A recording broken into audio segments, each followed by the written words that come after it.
In der rauen Wildnis können nur die Stärksten überleben. Und in der Savanne Südafrikas hat eine Löwenallianz das Ökosystem durcheinandergebracht, die Mapogo. Mit überwältigender Stärke und absoluter Einigkeit eroberte diese Löwengruppe nicht nur Gebiete, sondern veränderte auch die Machtverhältnisse für viele Jahre. Dies ist die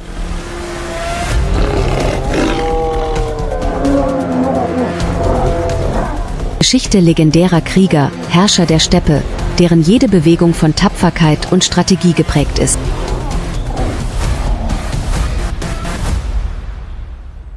Mapogo, die tödliche Allianz der afrikanischen Savanne.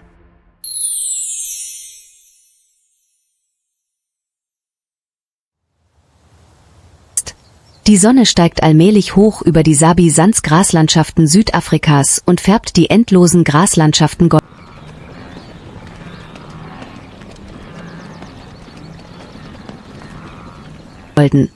In der Ferne lief eine Herde Gnus vorsichtig und lauschte mit gespitzten Ohren auf jede Bewegung.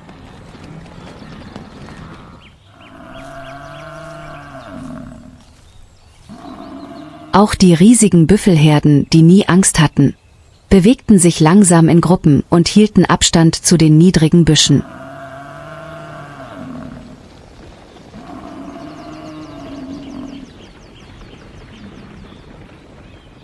Die Atmosphäre war gedrückt, als würde das ganze Grasland auf einen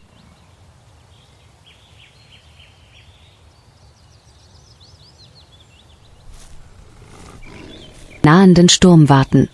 Inmitten des hohen Grases bewegten sich lautlos riesige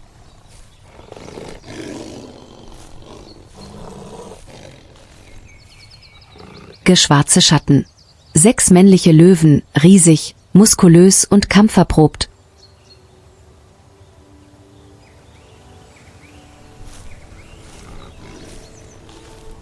rückten vor.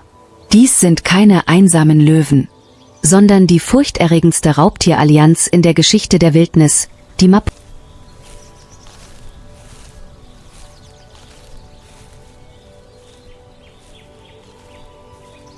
Mapogo.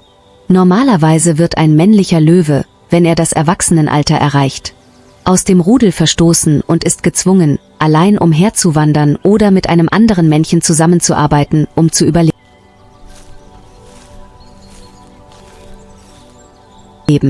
Aber Mapogo hat mehr als nur 2 Männchen. Es gibt 6 davon. Eine beispiellos mächtige Allianz, eine räuberische Bande, die keine Gnade kennt.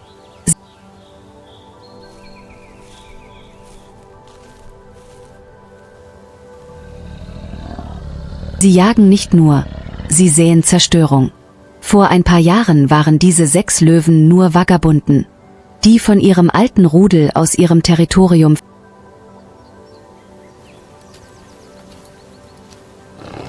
vertrieben wurden.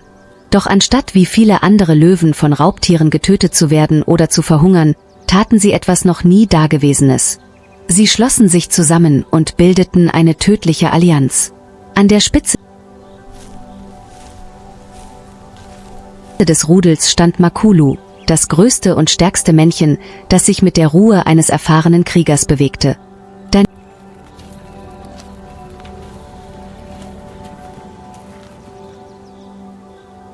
Daneben steht Mr. T, der gewalttätigste der Gruppe, der aufgrund seiner markanten Mähne seinen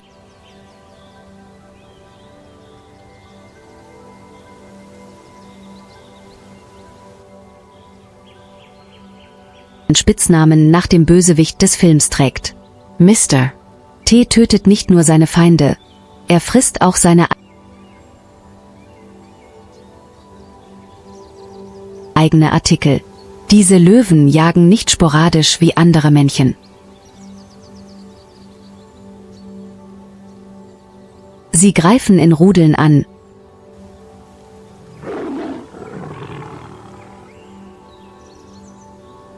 wie Krieger auf dem Schlachtfeld.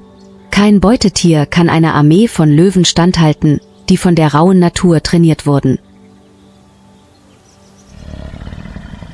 Die Sonne versinkt langsam hinter dem Horizont und taucht die weiten Graslandschaften von Sabi Sands in ein goldenes Licht.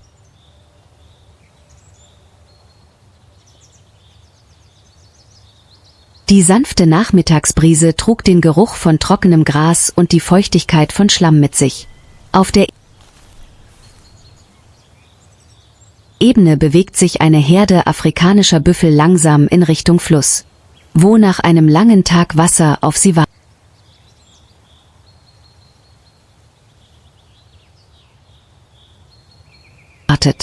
Die Herdenführer gingen langsam, aber vorsichtig, ihre Hörner waren gebogen wie Stahlhelme.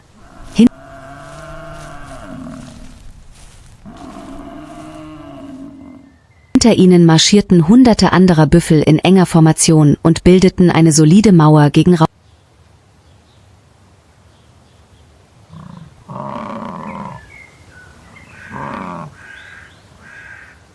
Raubtiere.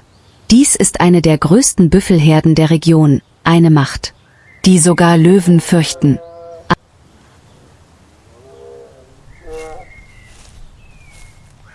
Aber dieses Mal waren sie nicht die einzigen in der Prärie.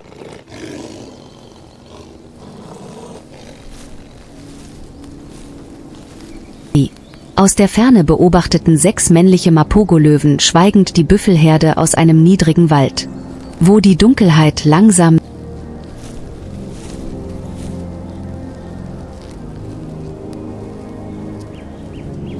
die Büsche verschluckte.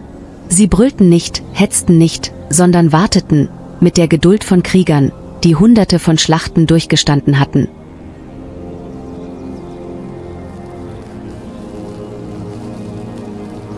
Makulu, der größte Löwe, stand an vorderster Front. Seine kalten, goldenen Augen waren auf die Büffelherde gerichtet und analysierten jede noch so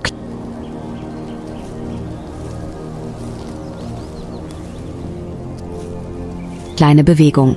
Dahinter nagt Mr. T, der Verrücktere der Gruppe, tief in seiner Kehle, und seine dunkle Mähne sträubte sich bei jedem Atemzug.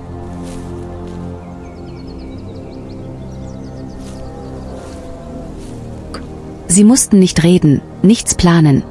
Ein Blick von Makulu genügte, damit das Rudel verstand, was als nächstes passieren würde.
Begann.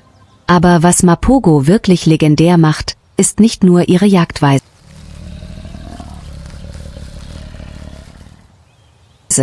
Sie töten nicht nur, um zu fressen, sie töten, um zu dominieren.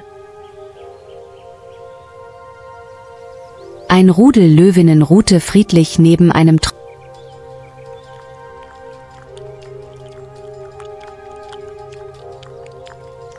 trockenen Bach. Die frechen Küken spielten neben ihrer Mutter, ohne zu wissen, dass der Tod nahte. Aus der Ferne tauchten zwischen dem hohen Gras allmählich die dunklen Silhouetten von Mapogo auf.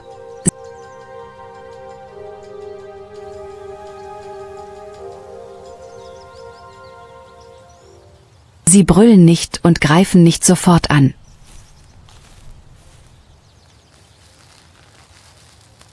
Stattdessen näherten sie sich leise und beobachteten ihre potenziellen Opfer. Und dann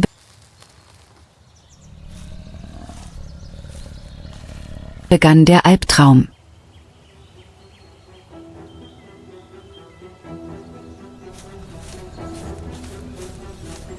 Die männlichen Mapogo-Löwen stürmten mit erschreckender Geschwindigkeit in das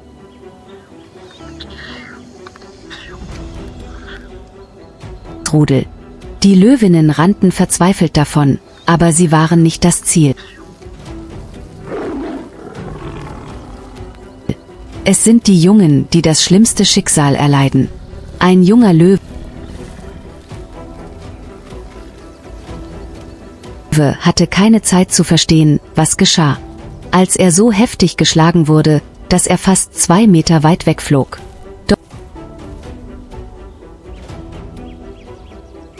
Doch Mr. T blieb nicht stehen, sondern beugte sich hinunter und nahm den kleinen Körper in sein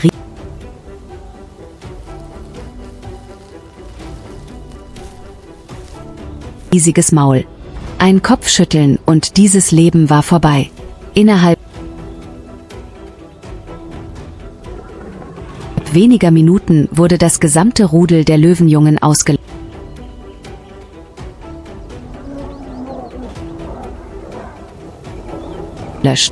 Aber die neuen Herrscher der Grasländer ließen es hier nicht bewenden.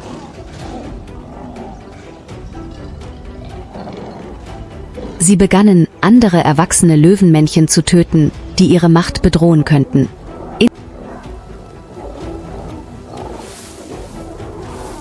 Innerhalb von 2 Jahren schaffte Mapogo das Undenkbare. Sie kontrollierten mehr als 170.000 Hektar Territorium, töteten über 40 andere männliche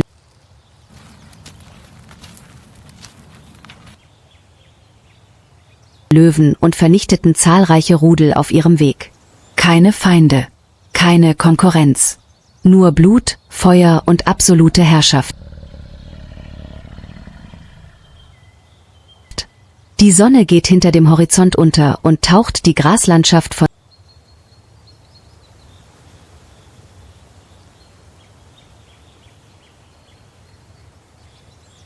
Sabi Sands in Dunkelheit. Es gab eine Zeit, in der jedes Lebewesen auf diesem Land vor dem Brüllen der Mapogo erzitterte. 6 männlichen Löwen, die dieses Land mit Gewalt und Grausamkeit beherrschten. Doch nun gerät ihre Dynastie ins Wanken. Jahrelang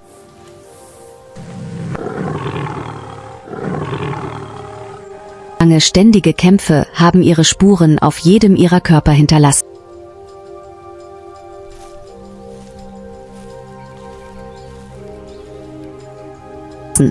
Makulu, der Anführer der Riesen, war jetzt langsamer.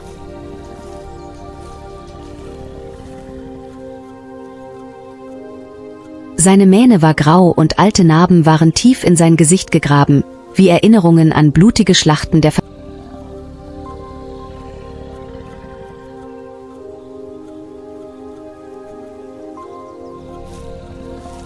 Vergangenheit. Mr. T, der brutalste der Gruppe, behielt seine Wildheit bei, aber seine Augen zeigten Anzeichen von Müdigkeit.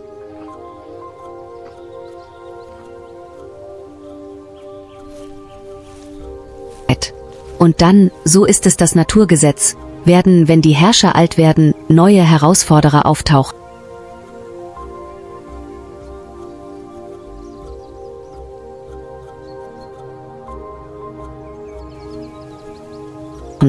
Weit im Süden dringen 4 junge, gesunde Löwenmännchen, bekannt als Selati Alliance, langsam in Mapogos Territorium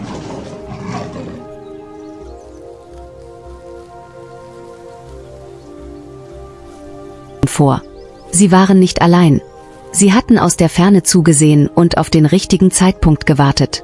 Und nun war der Moment gekommen, die Legende zu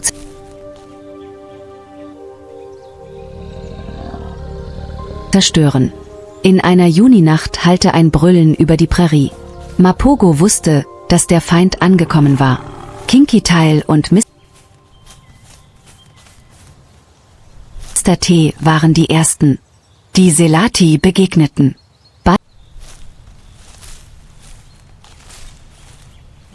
Beide Mapogo-Löwen hatten sich von ihrem Rudel losgesagt, um ihr Territorium zu patrouillieren, ohne zu wissen, dass sie in eine tödliche Falle tappten.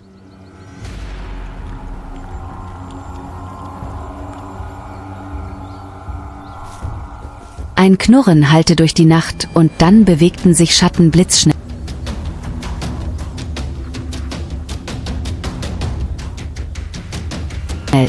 Selati greifen nicht auf traditionelle Weise an. Sie verwenden Rudeltaktiken, was normalerweise nur Jungtiere und Löwinnen tun. Sie umzingelten Kinky Tail und rotteten sich im Dunkeln zusammen.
Kinky Tail ist zwar älter, aber immer noch ein erfahrener Krieger.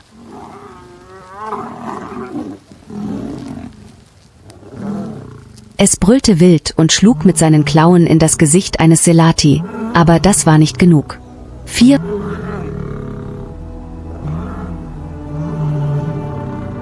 Feinde gegen einen, kein einziger Löwe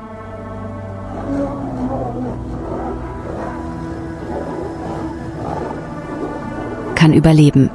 Ein Selati stürzte sich von hinten auf Kinky Tail und biss in die Wirbelsäule, während die anderen in seinen Hals und seine Beine bissen. Es kämpfte, wurde aber allmählich erschöpft.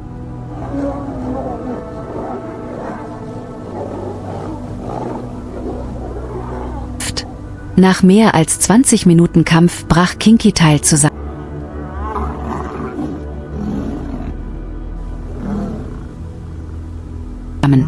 Sein Blut befleckte das Unkraut, seine Augen waren weit aufgerissen, aber leer. Die Sieger töteten es nicht nur, sie aßen das einst legendäre Tier.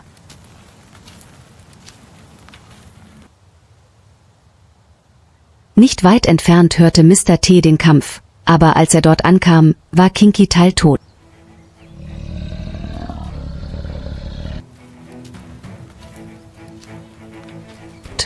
Als Mr. T sah, dass sein einziger Kamerad getötet wurde, rannte er nicht weg. Er stürmte wie verrückt in die Schlacht.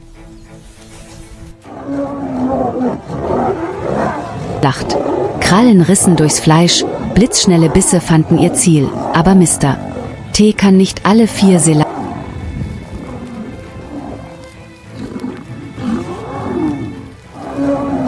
alleine besiegen.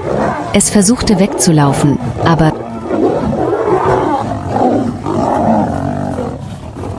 Selati ließ es nicht los. Sie verfolgten es über 2 Kilometer und warteten auf den Moment,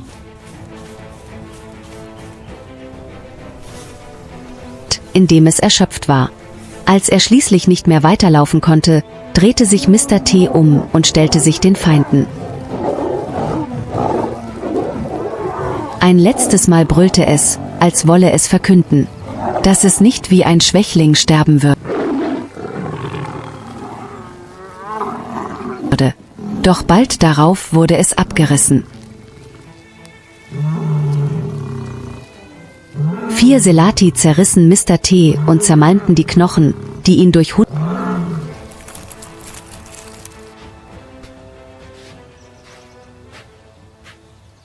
Hunderte von Schlachten getragen hatten.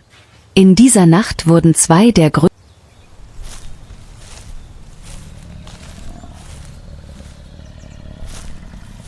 größten Krieger Mapogos ausgelöscht. Das Mapogo-Rudel terrorisierte einst die Savanne. Aber jetzt sind sie nur noch Geister. Kinky Tail wurde getötet. Auch Herr T. ist gestürzt. Die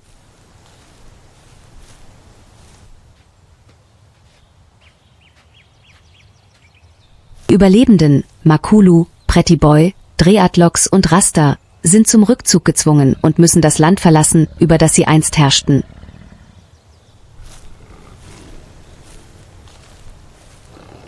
Einst waren sie furchtlose Raubtiere, doch heute sind sie Wanderer, die jüngere, stärkere Allianzen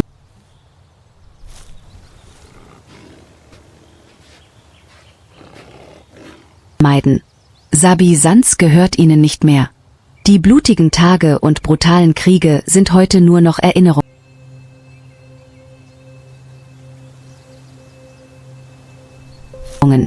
Und dann fielen die letzten Krieger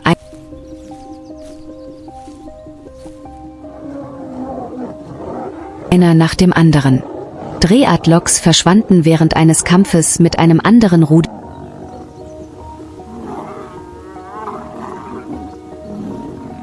männlicher Löwen.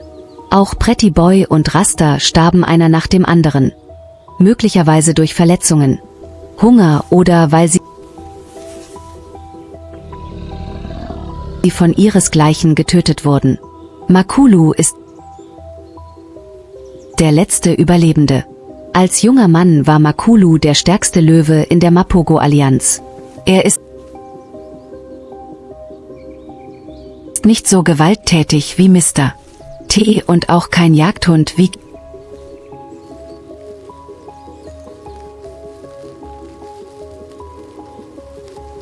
Kinky Tail.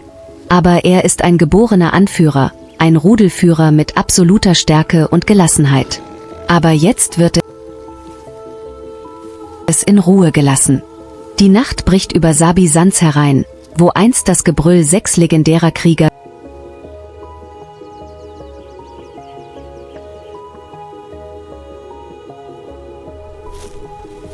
widerhallte. Doch jetzt ist da nur noch ein einsames Brüllen. Makulu bewegte sich langsam über das Grasland. Seine Beine waren müde, aber fest. Es ist alt. Die schwarze Mähne von früher ist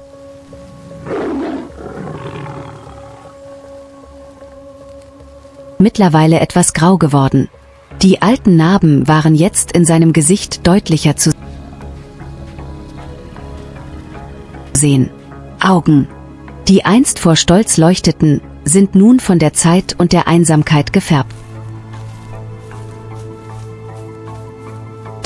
Es verfügt nicht mehr über die Kraft, um Gebiete zu kämpfen. Es gibt keine weibliche Herde mehr, die es beschützen muss. Makulu war kein Krieger mehr. Er war nur noch ein alter Löwe, der auf sein Ende wartete.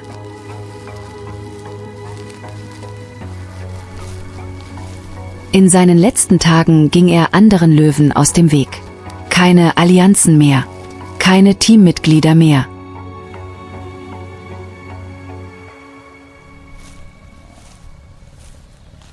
Er wandert durch die offenen Wälder, in die sich auch alte Elefanten zurückziehen, um auf den Tod zu warten. Alte Wunden machten jeden Schritt schwer. Aber trotzdem hat Makulu sich nie vor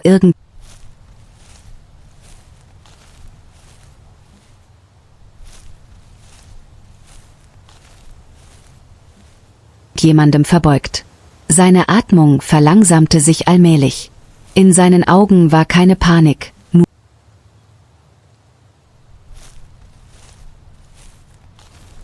nur Gelassenheit. Es hat sein ganzes Leben lang gekämpft. Ein riesiges Land beherrscht und seine Feinde fallen sehen.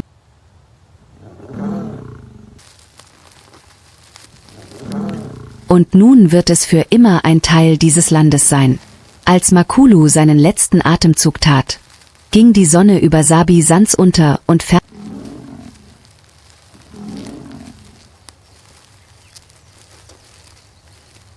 färbte das Land rot. Geier aus der Ferne haben begonnen, einzufliegen und warten darauf, ihren Teil zum Kreislauf der